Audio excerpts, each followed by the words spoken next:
Cobalt से निकल जब मैं गया तो साइज नियरली कांस्टेंट रहा। साइज क्या रहा? Nearly constant. उसका रीजन क्या है? उसका रीजन ये है कि ये दोनों फोर्सेस बराबर हैं। कौन कौन? Inter electronic repulsion will approximately equal to nuclear charge. अब अगर दो फोर्सेस बराबर हैं, मान लिया कि जो आउटर शेल का इलेक्ट्रॉन है उसमें उसके ऊपर दो फोर्सेस अप्लाई हो रही हैं। एक अट्रैक्टिव फोर्सेस, अट्रैक्टिव फोर्स का मतलब कि जो न्यूक्लियस है, न्यूक्लियर चार्ज है, वो उसको अपनी तरफ को खींच रहा है। दूसरी फोर्स उसके ऊपर क्या लग रही है कि जो इनर शेल का इलेक्ट्रॉन है वो उसको रिपेल कर रहा है। तो अगर इन दोनों फोर्सेस का मैग्नीट्यूड बराबर हो जाए तो जो साइज में वेरिएशन देखने को मिलेगी वो लगभग कांस्टेंट होगी। तो इसलिए Mn से आयरन, आयरन से कोबाल्ट, कोबाल्ट से निकल जाने पर साइज लगभग कांस्टेंट रहेगा। ठीक है। उसके बाद जब मैं कॉपर से जिंक की तरफ जाऊंगा तो साइज में स्लाइटली इंक्रीज देखने को मिलेगी। साइज क्या होगा? स्लाइटली इंक्रीज होगा। इसका रीजन क्या है? इसका रीजन है कि जो इंटर इलेक्ट्रॉनिक रिपल्शन है वो डोमिनेट कर रही है किसके ऊपर? न्यूक्लियर चार्ज के ऊपर। तो इसलिए कॉपर से जिंक जाने पर साइज फिर से बढ़ना स्टार्ट हो गया। तो ये था जी एटॉमिक साइज में, ये मैंने आपको बता दिया। नेक्स्ट बात करता हूं डेंसिटी। ठीक है। अब डेंसिटी होती है मास बाय वॉल्यूम। अब अगर डेंसिटी की बात करता हूं तो सबसे ज्यादा डेंसिटी किसकी होती है डी ब्लॉक में? बता सकते हैं? किसी को आइडिया है? सबसे ज्यादा डेंसिटी होती है ऑस्मियम और इरिडियम की। ऑस्मियम की कितनी होती है? 22.51 ग्राम पर सेंटीमीटर क्यूब। ये वैल्यू आपसे कोई नहीं पूछेगा बट मैं आपको बता रहा हूं। 22.61 इसकी होती है ग्राम पर सेंटीमीटर क्यूब। तो ध्यान रखेंगे सबसे हायर डेंसिटी किसकी होती है? ऑस्मियम और इरिडियम की। ठीक है। ओके। अब देखो, अभी हमने एक चीज देखी कि अगर मैं साइज की बात करता हूं या रेडियस की बात करता हूं तो रेडियस किसका ज्यादा था? कॉपर का कि जिंक का?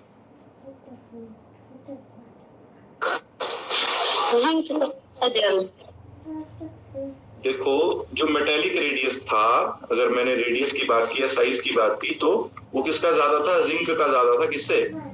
कॉपर से। तो यहां पर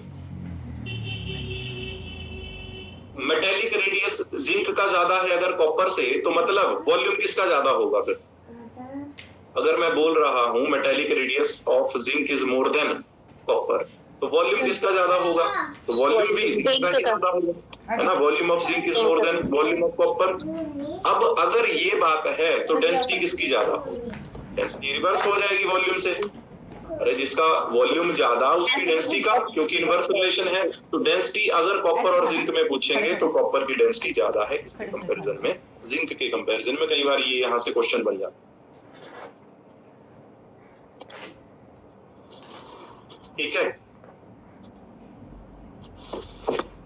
इन जनरल अगर बात करूं तो स्कैंडियम से जब मैं जिंक की तरफ को चलूंगा तो डेंसिटी वैसे इंक्रीज करती है, डेंसिटी इंक्रीज करेगी। बट यहां पर एक एक्सेप्शन है जो मैंने आपको बता दी कि कॉपर की ज्यादा होती है। किससे? जिंक से। समझ गए इस बात को?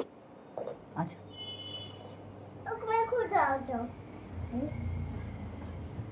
यहां तक क्लियर है जी?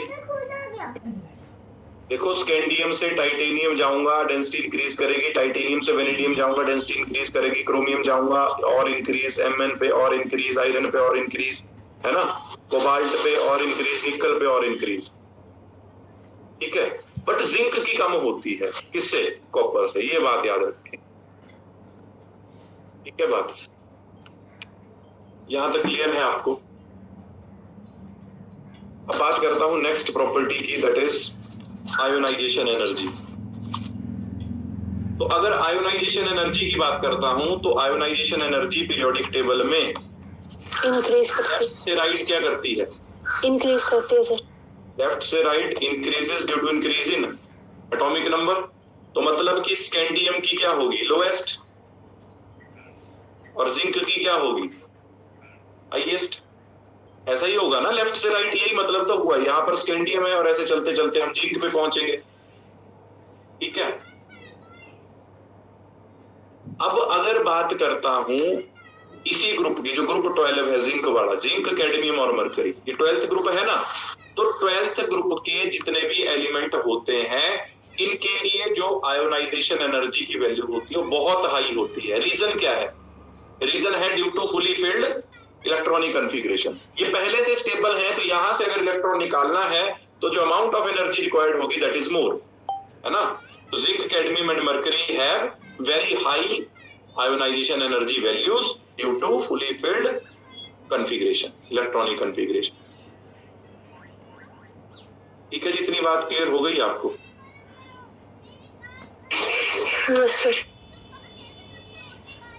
अब अगर मैं आपसे पूछता हूं कि second ionisation energy, second ionisation energy का मतलब समझे कि दूसरे इलेक्ट्रॉन को निकालने के लिए जो एनर्जी लगेगी।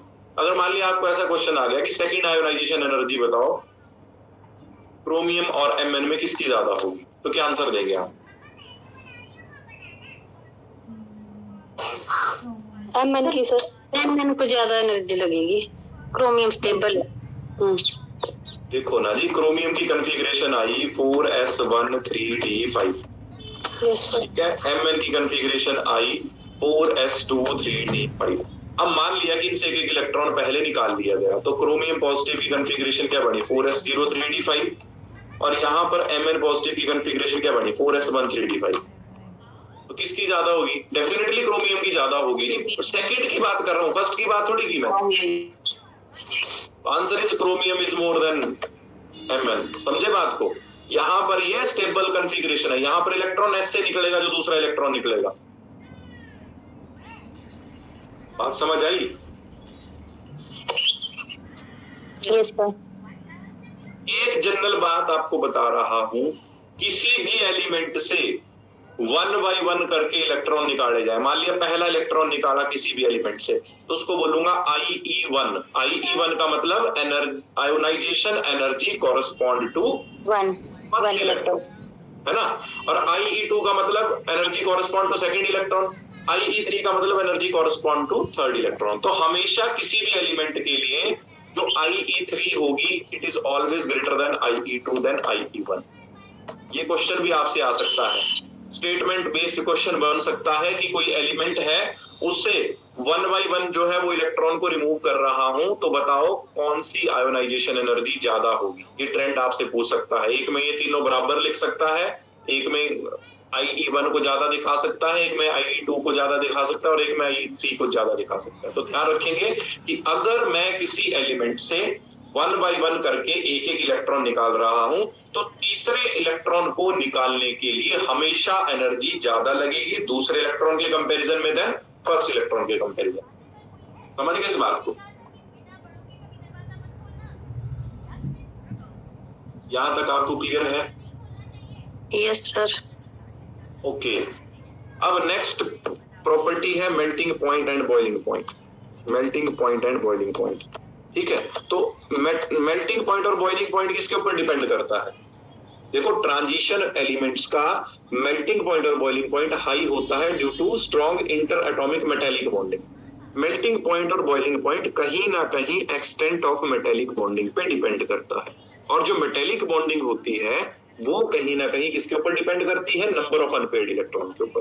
तो सिंपल सी बात है कि अगर नंबर ऑफ अनपेयर्ड इलेक्ट्रॉन ज्यादा हुए, नंबर ऑफ अनपेयर्ड इलेक्ट्रॉन अगर ज्यादा हुए, तो मेटेलिक बॉन्डिंग ज्यादा होगी, क्योंकि मेटेलिक बॉन्डिंग डायरेक्टली रिलेट करती है अनपेयर्ड इलेक्ट्रॉन से। और जितनी ज्यादा मेटेलिक बॉन्डिंग से रिलेट करते हैं मेल्टिंग पॉइंट और बॉइलिंग पॉइंट। तो बात समझ में आई? ट्रांजिशन एलिमेंट के केस में मेल्टिंग पॉइंट और बॉइलिंग पॉइंट हाई होते हैं। रीजन है due to strong inter atomic metallic bonding. अब पता कैसे लगेगा किसमें ज्यादा है किसमें कम है? वो डिपेंड करता है नंबर ऑफ अनपेयर्ड इलेक्ट्रॉन के ऊपर, क्योंकि जितने ज्यादा नंबर ऑफ अनपेयर्ड इलेक्ट्रॉन होंगे मेटेलिक बॉन्डिंग उतनी ज्यादा होगी, और मेटेलिक बॉन्डिंग जितनी ज्यादा होगी उतना ज्यादा मेल्टिंग पॉइंट और बॉइलिंग पॉइंट होगा। अब आपसे पूछ लिया जाए कि किस 3D सीरीज में बताओ सबसे ज्यादा मेल्टिंग पॉइंट और बॉइलिंग पॉइंट किसका होगा, क्या आंसर देंगे आप? सोच समझ के आंसर देना। 3D सीरीज में सबसे ज्यादा मेल्टिंग पॉइंट किसका होगा? देखते हैं आप मेरी बातों को कितने ध्यान से सुनते हैं। Chromium. Chromium is the right answer, बिल्कुल सही बात है, गुड। क्रोमियम का होगा क्योंकि क्रोमियम में अनपेयर्ड इलेक्ट्रॉन कितने हैं? 6 हैं सबसे ज्यादा। कैसे पता लगा? कॉन्फ़िगरेशन 4s1 3d5, ये भी अनपेयर्ड है, ये भी अनपेयर्ड है, और टोटल इसमें 6 इलेक्ट्रॉन है। तो among 3D series chromium has highest melting point. अब ये जो क्रोमियम का ग्रुप है ना, क्रोमियम के ग्रुप के एलिमेंट कौन कौन थे बता सकते हैं? क्रोमियम, मॉलिब्डेनम और टंगस्टन। ये ग्रुप नंबर 6 है, ठीक है। This is group 6 of periodic table. तो ग्रुप 6 पीरियोडिक टेबल का सबसे ज्यादा हाई मेल्टिंग पॉइंट इनके होते हैं। इसी वजह से जो टंगस्टन है, it is used in the bulb filament due to high melting point. क्या आपको बात समझ में आई? Yes sir. तो चाहे मेरे से मेटेलिक बॉन्डिंग पूछेंगे, देखो अगर आपको मेटेलिक बॉन्डिंग का ऑर्डर बताऊं तो इस ग्रुप में मेटेलिक बॉन्डिंग का ऑर्डर ये रहेगा, क्रोमियम से ज्यादा मॉलिब्डेनम में और मॉलिब्डेनम से ज्यादा टंगस्टन में, यही आएगा ना। और अगर मेल्टिंग पॉइंट का ऑर्डर पूछता हूं तो वो भी मेटेलिक बॉन्डिंग का सेम रहने वाला है, क्रोमियम से ज्यादा मॉलिब्डेनम में और मॉलिब्डेनम से ज्यादा टंगस्टन में। तो ये बात याद रखना। क्लियर हो गई बात?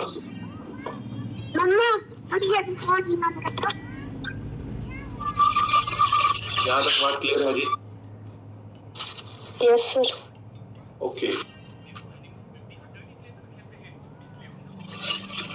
नेक्स्ट बात करता हूं। कई बार ना आपसे हीट ऑफ एटमाइजेशन भी पूछ ली जाती है, तो मैं आपको अब अगली प्रॉपर्टी बता रहा हूं। Next is heat of atomisation.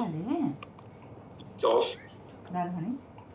Atomisation, heat of atomization का मतलब क्या है? मान लिया कि मेरे पास 1 मोल किसी मेटल क्रिस्टल का है। मान लिया कि जैसे मेरे पास कोई मेटल का क्रिस्टल है, उसका मेरे पास 1 मोल दे दिया सॉलिड, है ना, ठीक है। दिस इज मेटल सॉलिड, कोई भी मेटल का मेरे पास 1 मोल दे दिया है क्रिस्टल लैटिस का। तो जब मैं उसको हीट करूंगा, it will change into metal gas, ठीक है। So it is the energy required to break 1 mole of a crystal lattice into neutral gaseous atom is known as heat of atomization. अब जब मैं इसको मेटल सॉलिड में, packing अच्छी होगी, atoms पास पास होंगे, जब इसको हीट करूंगा तो रैंडमनेस बढ़ेगी और ये एटम्स जो है वो दूर दूर चले जाएंगे इस तरीके से, ठीक है जी। तो इसको बोलते हैं हीट ऑफ एटमाइजेशन। अब ये भी किसके ऊपर डिपेंड करती है? Number of unpaired electron. Number of unpaired electron ज्यादा, मेटेलिक बॉन्डिंग ज्यादा, हीट ऑफ एटमाइजेशन भी ज्यादा। प्लीज काम की बातें हैं, सारी ध्यान से सुनो इनको। अगर देखो 3D 4D 5D की बात करता हूं, 3D 4D 5D, अभी आपको बता के आया कि मेटालिक बॉन्डिंग किसमें सबसे ज्यादा होगी, जल्दी से बताओ। टंगस्टन। मेटालिक बॉन्डिंग 5D में, फिर 4D में, फिर 3D में, बताया ना ये। 4D का टंगस्टन हो गया, यहाँ मॉलिब्डेनम हो गया और यहाँ क्रोमियम हो गया। अब हीट ऑफ एटमाइजेशन में भी सेम ऑर्डर रहेगा, मतलब 5D एलिमेंट की हीट ऑफ एटमाइजेशन ज्यादा होगी then 4D then 3D। Okay, अब मुझे बताओ 3D सीरीज में किसकी सबसे ज्यादा होती है? मैं आपको देखो डायरेक्टली पॉइंट लिखा रहा हूं, आप प्लीज नोट करके लिखो। वेनेडियम की। जो वेनेडियम है, अगर 3D सीरीज की बात करता हूं तो vanadium has highest heat of atomization in 3D series. और लोएस्ट किसकी होती है? लोएस्ट होती है Mn एंड Zn की, ठीक है। क्लियर हो गई आपको ये बात? क्लियर है जी यहां तक? Yes sir. इनकी लोअर होगी सर, मैंगनीज और जिंक की। जिंक की सबसे कम होगी। ओके, अब देखो ना, एक और प्रॉपर्टी है इनकी कि ये कैटालिस्ट की तरह भी यूज होते हैं ट्रांजिशन एलिमेंट, तो वो भी जल्दी से बता देता हूं। कई बार यहां से ही क्वेश्चन आ जाता है, कैटालिस्ट या कैटालिटिक प्रॉपर्टी या कैटालिटिक एक्टिविटीज को आप बोल सकते हो। तो आपने ना एक वो सुना होगा, जिजलर नाटा कैटालिस्ट, सुना है? यस सर, जिजलर नाटा। यस सर, कई बार क्वेश्चन आता है जी, जिजलर नाटा कैटालिस्ट। इसका काम भी बताता हूं और इसका फॉर्मूला भी बताता हूं। देखो, जो जिजलर नाटा कैटालिस्ट होता है, it is used for the polymerization of alkenes, है ना। जैसे मान लिया कि मेरे पास इथीन दी है, इथीन के n मॉलिक्यूल दे दिए, उसकी मैंने पॉलीमराइजेशन करवाई जिजलर नाटा कैटालिस्ट की प्रेजेंस में, तो वो किस में चेंज हो जाएगा? वो चेंज हो जाएगा पॉलीथीन में। This is polythene, polyethene, and this is ethene. अब ये जिजलर नाटा कैटालिस्ट क्या होता है? ये मिक्सचर होता है titanium tetrachloride plus try ethyl aluminium का। ध्यान रखेंगे ये बात। इसका किसका मिक्सचर होता है? Titanium tetrachloride plus try ethyl aluminium के मिक्सचर को मैं जिजलर नाटा कैटालिस्ट बोलता हूं। कहां पर यूज होता है? For the polymerization of alkene. क्या आपको ये बात क्लियर हुई? यस और नो? दूसरा, वेनेडियम का role as a catalyst. V2O5 सुना होगा आपने, vanadium pentoxide. It is used as a catalyst in contact process. Contact process किसके लिए यूज होती है? सल्फ्यूरिक एसिड के लिए। तो सल्फ्यूरिक एसिड की जो कॉन्टैक्ट प्रोसेस होती है, उसमें जो वेनेडियम पेंटॉक्साइड होता है वो SO2 को SO3 में बदलता है। ठीक है, मतलब ऑक्सीडेशन करवा देता है यहां पर, ये SO2 की SO3 में, कॉन्टैक्ट प्रोसेस। समझ आई बात?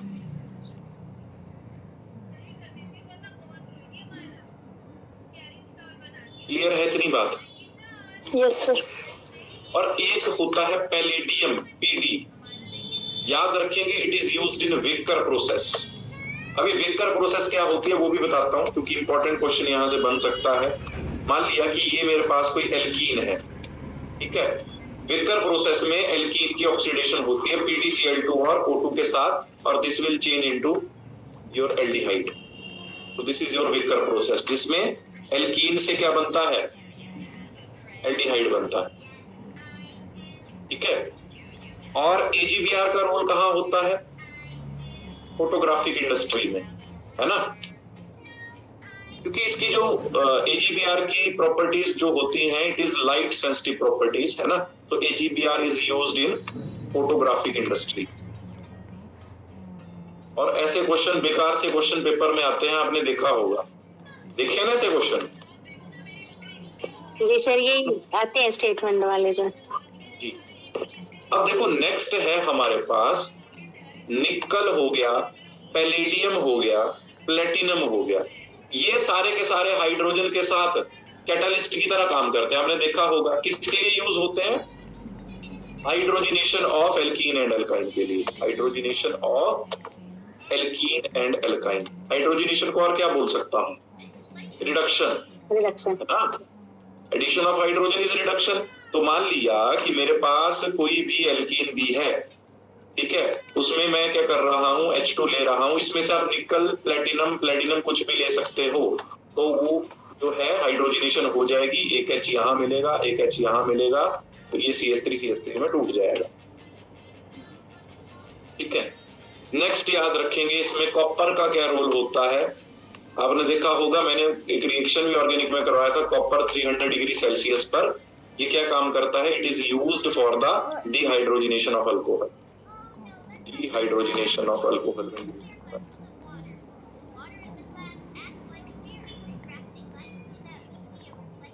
ठीक है जी। तो ये इसके कुछ इंपॉर्टेंट रोल थे जो मैंने आपको बताया। एक और बात याद रखना, हेबर्स प्रोसेस किसके लिए होती है? हेबर्स प्रोसेस अमोनिया की मैन्युफैक्चरिंग के लिए हेबर प्रोसेस होती है, जिसमें N2+3H2 करके आप क्या बनाते हो? 2NH3 बनाते हो। यहां पर ध्यान रखेंगे, यहां पर हेबर प्रोसेस में आयरन जो होता है वो एज ए कैटालिस्ट काम करता है, ठीक है, और मॉलिब्डेनम एज ए प्रमोटर काम करता है। ये दो बातें भी याद रखेंगे, ठीक है। हेबर प्रोसेस में iron is used as a catalyst and molybdenum is used as a promoter. तो क्या आपको ये रोल समझ में आए हैं या नहीं?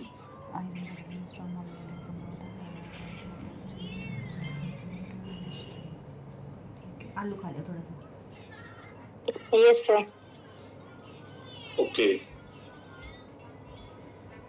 एक विल्किंसन कैटलिस्ट भी होता है, उसके बारे में भी सुना है आपने क्या? Yes sir. कैटलिस्ट वो भी बता देता हूँ, कई बार पूछ लें अगर। ठीक है, विल्किंसन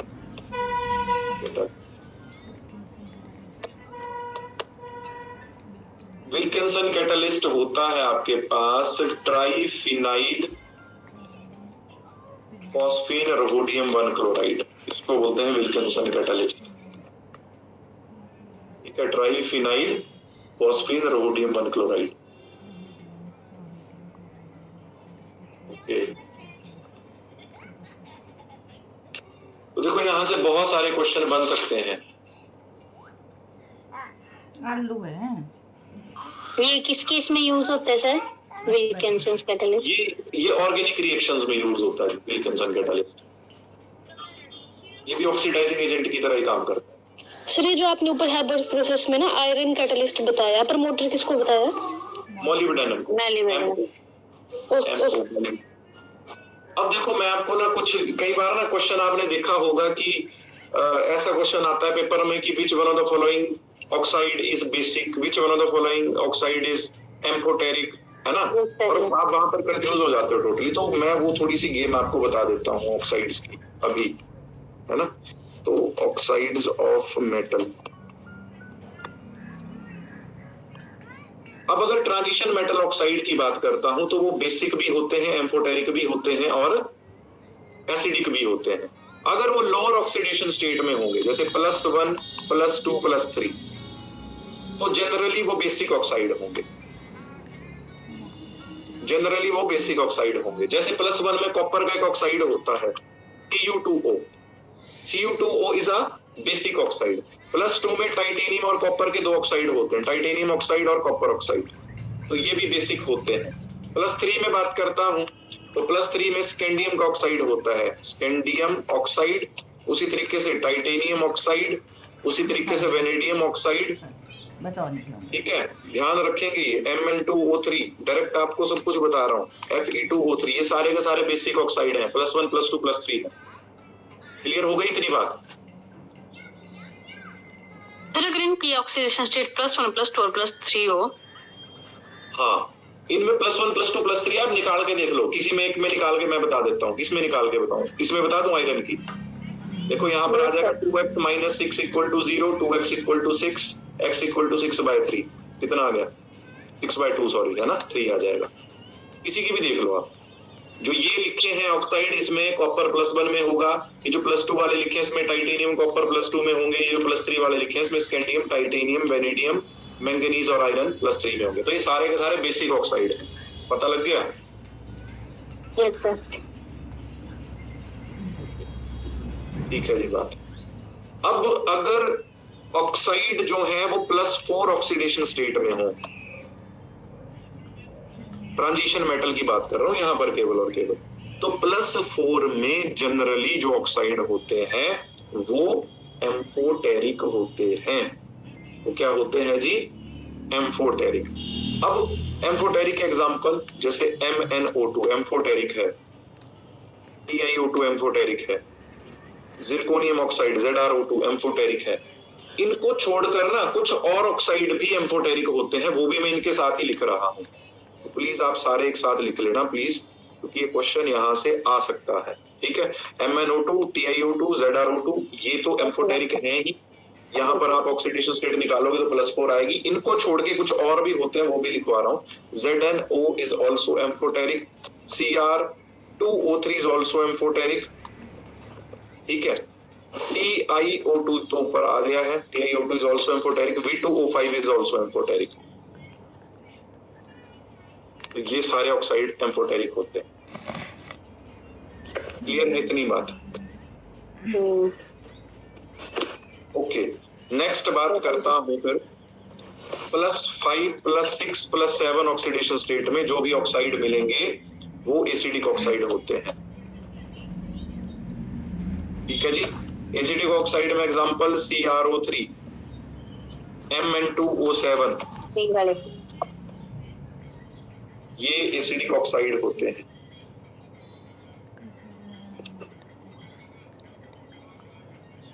मैंने आपको देखो यहाँ पर भी कंक्रीट वे में सब कुछ बता दिया है। तो अगर ऐसा क्वेश्चन आए तो आप इजीली कर सकते हैं। क्लियर है यहां तक? Yes sir. ओके।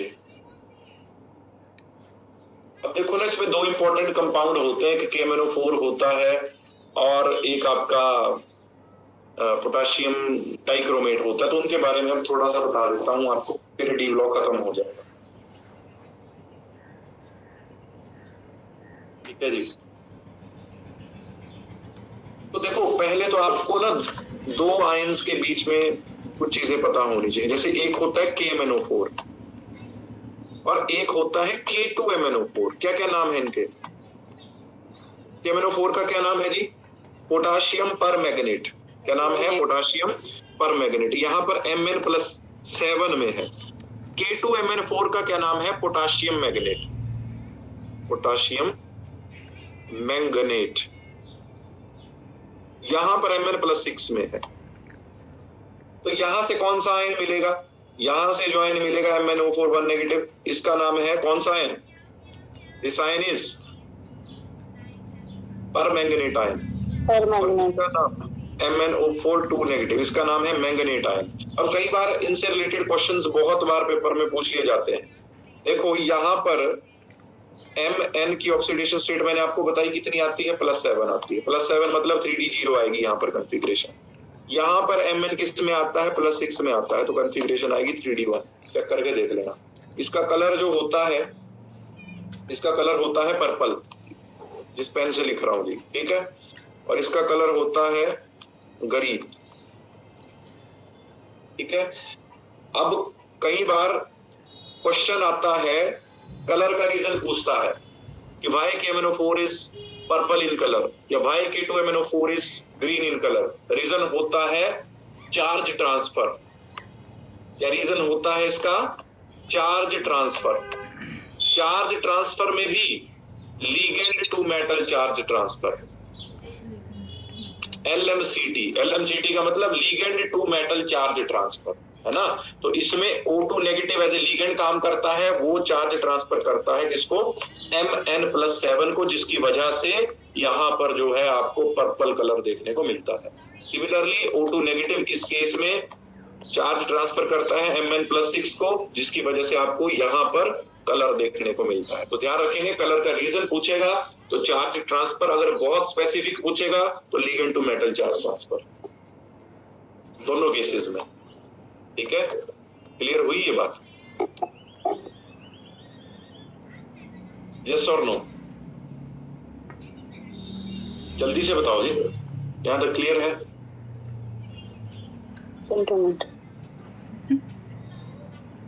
क्लियर है सर। सर 7 वाले में जो वो ऑक्सीजन कौन सी इसमें है? -2 में ऑक्सीजन ये दोनों में -2 में होती है ना। ऑक्सीजन जनरल ऑक्साइड जो होता है उस पे O2 नेगेटिव ही होता है। यहाँ तक क्लियर है? Yes sir. अब देखो आपको ये लग रहा होगा कि मैं थोड़ा फास्ट करा रहा हूँ, बट नहीं सर ठीक है। फास्ट नहीं करवाऊंगा तो क्या करवाऊंगा, ठीक है ना। ठीक है, अब आगे बात करते हैं इनके मैग्नेटिक बिहेवियर की। तो ध्यान रखेंगे, जो आपके पास पर मैग्नेट आयन है उसमें अनपेड इलेक्ट्रॉन नहीं है, तो वो डायामैग्नेटिक होता है। पर्पल वाला डायामैग्नेटिक होता है क्योंकि उसमें D0 है। जबकि Mn+6 वाला ग्रीन कलर वाला जो है उसमें 1 अनपेड इलेक्ट्रॉन होता है, जिसकी वजह से वो पैरामैग्नेटिक होता है। ठीक है बात? अब इनके स्ट्रक्चर दोनों के सिमिलर ही होते हैं, टेट्राहेड्रल टाइप में स्ट्रक्चर होते हैं। अगर आपको स्ट्रक्चर बनाने को आए या आपसे स्ट्रक्चर पूछ लिया जाए तो इस तरीके का स्ट्रक्चर MnO4 1 नेगेटिव का होता है। सिमिलरली 2 नेगेटिव का स्ट्रक्चर भी आप ऐसे ही बना सकते हैं। तो ये इनके स्ट्रक्चर हो गए। ओके, ठीक है जी। अब बात करता हूं इस KMnO4 की।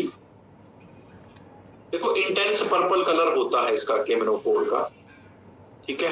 अब इसका रोल क्या होता है? जो KMnO4 होता है वो स्ट्रॉन्ग ऑक्सीडाइजिंग एजेंट की तरह काम करता है ना। क्या करता है KMnO4 जी?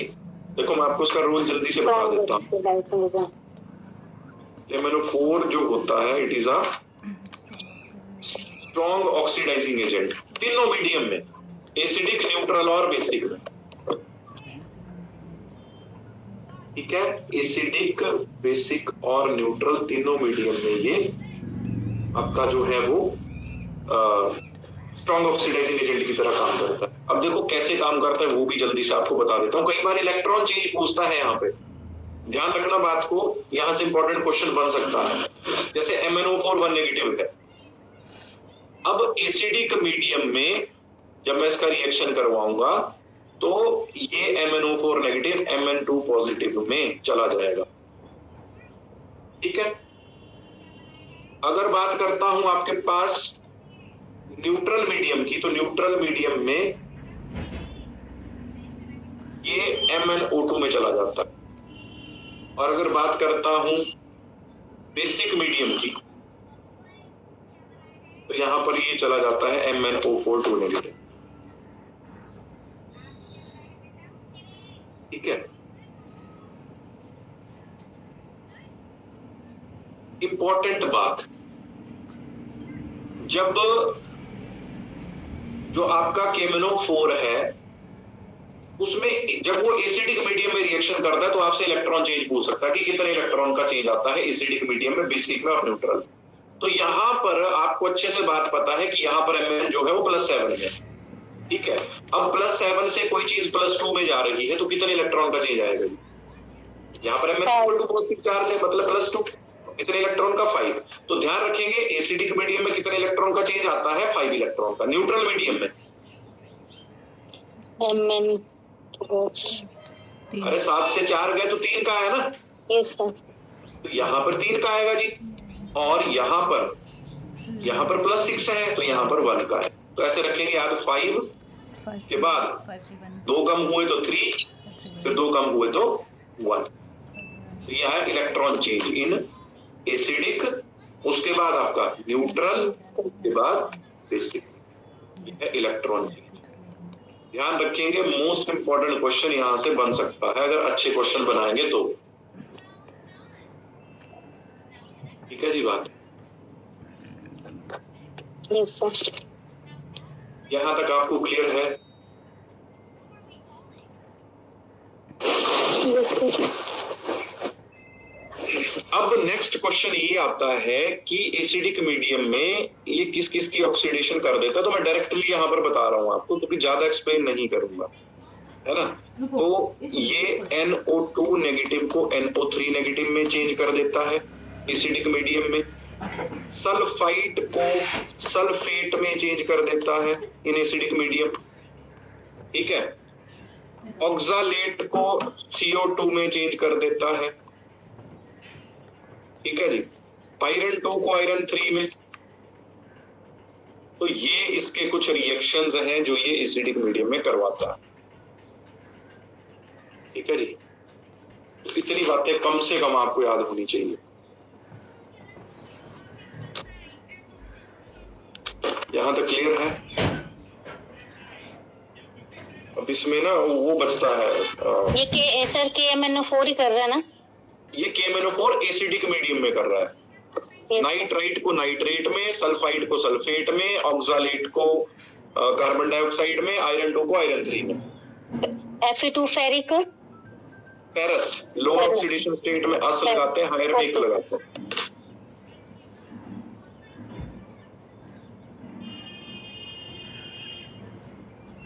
यही क्वेश्चन आ जाता है सर कई बार, ये फेरिक है कि फेरिस।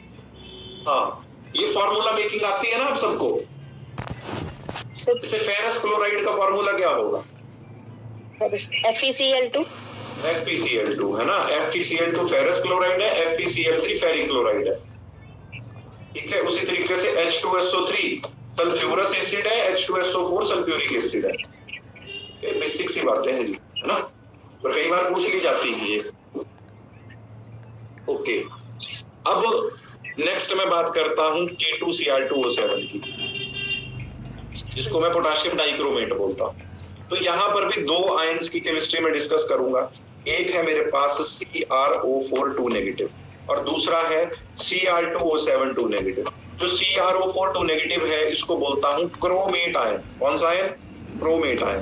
अब क्रोमियम 2 हो गया तो उसको बोलूंगा डाइक्रोमेट आयन, दूसरे को डाइक्रोमेट आयन। अब देखो, अगर चाहे क्रोमेट आयन की बात करूं चाहे डाइक्रोमेट आयन की बात करूं, क्रोमियम की ऑक्सीडेशन स्टेट दोनों में +6 है।